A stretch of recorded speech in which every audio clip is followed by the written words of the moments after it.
That's not like you're close to my face. I'm sorry. That's how it works, though. No. Is this okay? Yes. How's everybody as far as availability, practice, especially Nico? We didn't practice today, so we'll evaluate Nico better tomorrow. But today we just watched film, just go through some sets. We didn't do anything live. He didn't make the trip to Golden State. Was that just out of precaution? Like, was he never going to play those games? No, he was hurt.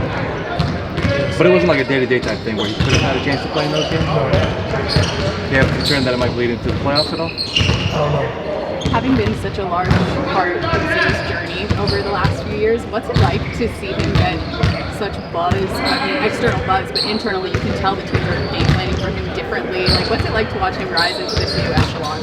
I don't really like it because he talks a lot of stuff to me now, but it's great for him. Just showing you his maturity, showing his hard work and how it's paid off, just working on different things. And James was talking to him, Hard was talking to him about, last year he was terrible in double teams, but this year Jay Larranaga, like I said, Larry Drew just really helping him take his time, passing the ball to the right person, getting the spacing right, and he's been great. I think he's built in the league. A lot of players getting double teamed, making the right play and making the right pass, and so just incorporating that, just getting better, and I'm happy for him. Coach, what are the advantages, disadvantages of, you haven't seen the Nuggets since, January 8th?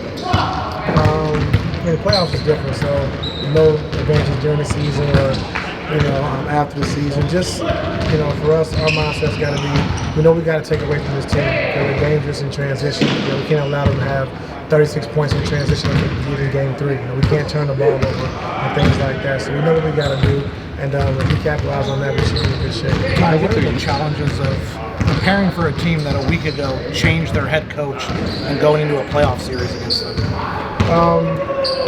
It's challenging every time you step into the floor in the playoffs, but Coach Malone, you know how he ran stuff and how he did things, and it's gonna be a little different. Just kind of see, what they run, the sets they run, rotations, and if they do anything different. So we'll see. I'm not quite sure. And I know it's been 5 years since you guys last saw them in the playoffs. You were on the bench for that, and so was David Adelman. Kind of, is there anything I know it's been 5 years, but is there anything you could take from that series and kind of look at going into this one, or is it just completely different? It's completely different. Yeah, it's completely different. But the altitude, how much of a difference does that make? And what do you look for to make sure your guys are feeling fine and doing okay? Just getting through that first time out. I think altitude does play a role, and just getting through that first time out, we get your second win, and just kind of go from there. But it shouldn't be a big deal. Aaron Gordon has been a guy that's caused you guys some problems. They also have MPJ with bigger lineups. Say it again. They also have MPJ create some problems with their bigger lineups with Aaron Gordon. How do you begin to prepare for those two? I mean, again, we've seen Aaron Gordon do what he does in the glass against you guys. We've seen MPJ as well. But this is also a new team. I don't think you guys had Kawhi for 3 of those formats, 4 of them. So we have, yeah. So how do you begin to prepare with specifically those two guys? What's the problem? We started with that today. Just trying to keep them off the glass. We know in transition, Gordon's running, trying to duck and sit in the smaller guys, and we just gotta stick with our game plan and go from there. I can't tell you everything. I posted to you guys that you have been playing playoff-like games up until the postseason. Like, you guys pretty much needed to win every single one. Yeah, it's been good. They've been in the same situation, So I think, like I said, Adam has come in, done a great job of just handling the pressures of that, getting his team to the 4th seed. And like I said, both teams have been playing playoff games for the last 15, 20 games, and so we're both kind of used to it. Have you ever talked to Michael Malone? Would I ever? Did you ever talk to him? What you mean? During the playoffs? I mean, they just let he has no obligation. So would you be using him as a resource? Is that something that's on your ability? I mean, it's too close. Right? It's too close to try to, pick somebody who just got fired, just won a championship 2 years ago. I wouldn't do that. No, out of respect for him, I wouldn't do that. Have you seen James, with you guys and with other teams, paired with a bunch of different types of guards throughout his career? What makes that pairing with Chris so effective?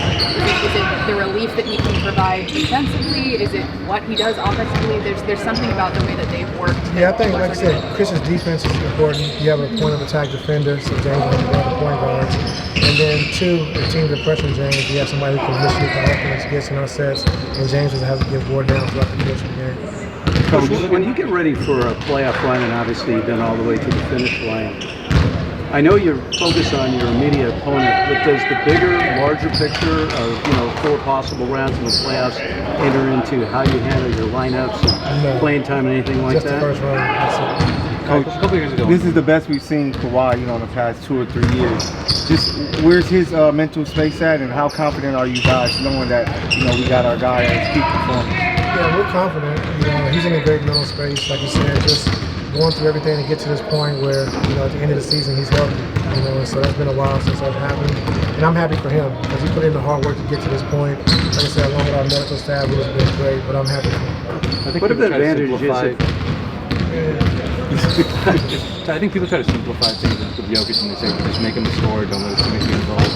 I think you gotta give him different coverages. He's too great. He's too great just to give him one simple thing and say, okay, we're gonna let him score. He might get 50 or 60. Okay, we're gonna take away a score. He might get 20 assists. I think you gotta do different things throughout the course of the game and not try to let him get comfortable. And we've seen probably every defensive team is thrown at him, but just try to keep him off balance the best you can. But you can't give him a steady dime the same thing. But is there something to him scoring versus getting his teammates involved versus both in the same game? Like, is there something to keeping it more towards one than the other? Yeah, for sure. You definitely want to give them both. You can't give him, 40 points and 15 assists. You can't do that because now he's dictating the game. Guys are getting involved as well as him scoring the basketball. So it's hard to do. He's a 3-time MVP for a reason, but we got to do a good job of just trying to take away one of those things so he's not being aggressive and doing both. Thank you. Sorry, man. I don't like that mic in my mouth. Let's get ready for Hoop Jab.